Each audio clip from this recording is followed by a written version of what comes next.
Hello, in this video we are going to cover comments, and well, you've already seen a comment. It's been literally in all of the programming Python videos that I've done so far, and it's this little thing. Yeah, this was just there by default in this online IDE.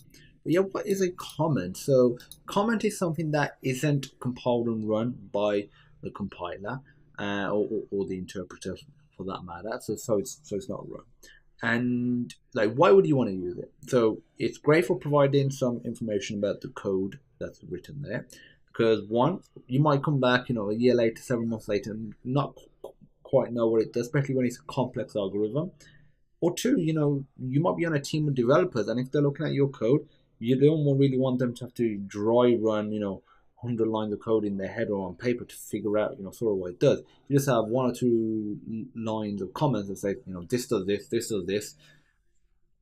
It'll help a lot. And the other, great benefit is if you've got code and you're trying to test it, what it's like without it, with it, instead of deleting it, because you don't want to have to delete it yet, just comment it out. So if I put a line like print 5, for example, this obviously prints 5, and if I put hash here, I say this line prints 5. So these two lines aren't going to get run. The other cool thing is if I put a hash at the start of here, this won't get run now. So it's called commenting out a line of code, and that just won't get run.